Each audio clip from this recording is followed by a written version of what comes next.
Minggu lalu adalah minggu yang penuh ketegangan di banyak negara. Gazprom Rusia melakukan pembatasan gas yang menyebabkan harga gas dunia naik hingga 40%. Penerbangan di Jerman mengcancel lebih dari 1.500 penerbangan yang membuat bandara Jerman kacau. Kemudian, Nancy Pelosi, Ketua DPR Amerika, akan mendarat di Taiwan. Dan hal ini diancam oleh Tiongkok bahwa pesawatnya Nancy Pelosi akan ditembak. Kemudian, kekeringan parah di Eropa. Cuaca panas di Eropa membuat pendaratan pesawat dengan kode Welcome to Hell. Sehubungan dengan hal itu, pelajaran bernegara menjadi harus dikebut. Pemahaman bernegara yang seharusnya memakan waktu 9 bulan dikalikan 12 jam per hari, keilmuan dilem hanas demi membekali patriot proklamasi sahabat New Mind lewat YouTube. Para nasionalis sahabat New Mind ini harus juga memiliki ilmu bernegara yang berjumlah 5.000 jam. Video narasi ini semua kita gaspol. Kita kembali melanjutkan video sebelum ini yang mengingatkan ada 7 hal yang membuktikan bahwa Amerika bukan negara terhebat di dunia. Indonesia hanya dengan merubah old mind dan mengganti old guys. Garansi kekuatan Indonesia bisa di atas Amerika. Kita buktikan. Pertama adalah rakyat Amerika, 200 juta populasi atau 63%. Mereka hanya hidup dari paycheck ke paycheck. Artinya, kebutuhan mereka hanya bisa untuk hidup harian tanpa kerja. Mereka tidak bisa hidup layak dan pekerjaan di Amerika saat ini semakin kurang tempatnya. Buktinya, lebih dari 2 juta rakyat Amerika hidup gelandangan, hidup di jalan. Lebih parah dari kehidupan di Afrika sekalipun. Kemudian rendahnya gaji di Amerika dibandingkan dengan biaya hidup. UMR Amerika dalam 1 bulan hanya untuk bisa hidup 2 minggu di Amerika. UMR Indonesia bisa untuk hidup 1 bulan. Memang angkanya besar di Amerika, $7 per jam. Namun mereka kerja 40 jam seminggu, 160 jam sebulan. Pendapatannya hanya untuk setengah biaya hidup. Hidup yang wajar di Amerika. Kita akan menceritakannya. Alasan selanjutnya, yang nomor 3, yang bisa mengatakan saat ini Amerika bukan negara terhebat di dunia. Namun kita mundur sedikit agar pemahamannya masuk. Di beberapa video yang lalu, Bos menginformasikan bahwa Amerika ketika melepas emas dari jaminan dolar, maka Amerika mendadak menjadi negara kaya, sangat kaya, karena semua proyek dibangun di Amerika ada uangnya. Hal itu terjadi sejak Agustus 1971. The Years of 1971, ini akan ada video khusus mendetailkannya. Secara sekilas kita jelaskan di sini. Sebelum era 1971, setiap kenaikan top of pyramid 5% pendapatannya, middle pyramid naik 4%, bottom of pyramid naik 3%. Itu adalah rata-rata kenaikan dalam setahun. Namun setelah tahun 1971, di Amerika top of pyramid naik 20%. Middle of pyramid naik 4%, bottom of pyramid naik hanya 1%.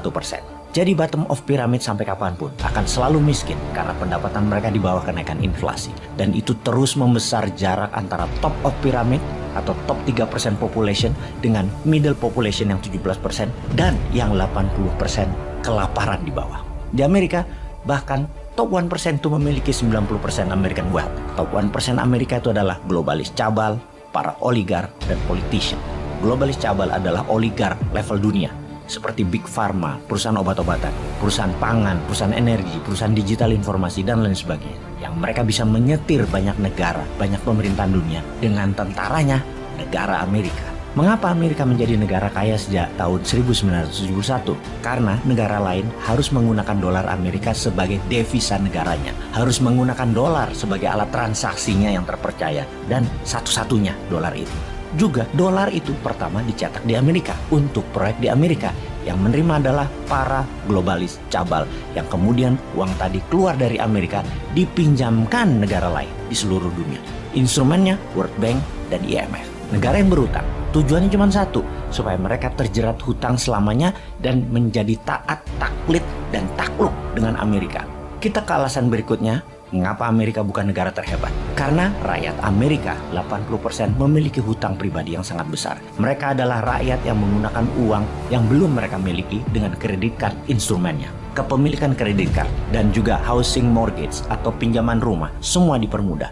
Juga biaya sekolah yang tinggi dijebak dengan kemudahan. Student loan, pinjaman untuk biaya sekolah yang semuanya membuat rakyat Amerika sejak kecil, sejak muda dijerat hutang. Sekolah adalah doktrin kasar, di mana seakan-akan ada doktrin isi kepala semua orang. Untuk kaya harus sekolah setinggi-tingginya. Untuk sekolah bisa pinjam student loan, nanti dibayar kalau sudah bekerja. Yang sistem ini dibuat untuk membuat rakyat jadi budak uang para globalis cabal. Oke sahabat, untuk mempermudah diskusi, globalis cabal kita singkat menjadi cabalis. Oke, setuju ya? Kita lanjut. Rakyat Amerika dibuat bukan untuk membelanjakan uang yang didapat, tetapi membelanjakan uang yang belum didapat. Hutang pribadi atau personal loan itu adalah penyakit masyarakat yang didukung oleh sistem pemerintahan Amerika yang di belakangnya adalah para cabalis. Saat ini hutang pribadi rakyat Amerika kepada sistem keuangan di Amerika sejumlah 28,5 triliun dolar nilainya. Ini nilai sangat gila. Rakyat dikunci dengan sistem yang sadis ini. Kapan hutang ini bisa terbayar? Tidak akan pernah mungkin. Memang di-trap, memang dijebak rakyatnya untuk selamanya berhutang. Bekerja untuk penghutang. Inilah cara kerja oligar dan cabalis di belakang negara Amerika. Dunia dihutangin agar menjadi budak dolar. Ide ini juga diambil Tiongkok sejak 1989. Printing money. Namun Tiongkok belajar bukan rakyat yang dikasih personal loan, tetapi BUMN-nya dimodali untuk membangun Tiongkok dulu. Baru sejak 2013 dengan BRI atau Belt Road Initiative, uang Tiongkok dan proyek Tiongkok buat bangun negara-negara di luar Tiongkok untuk mengalirkan uang keluar Tiongkok. Namun Tiongkok improvisasi, bukan yuan yang keluar tapi produk, teknologi dan SDM-nya Tiongkok. Jadi sahabat mulai mengerti negara apa yang disebut negara tidak berdaulat. Negara yang tidak berdaulat adalah negara yang menjadi korban sistem hutang, penerima pinjaman dan penerima produk serta proyek negara lain demi pengambilan sisa-sisa recehan dari kotak sampah negara besar setelah mereka berpesta pora. Semoga paham.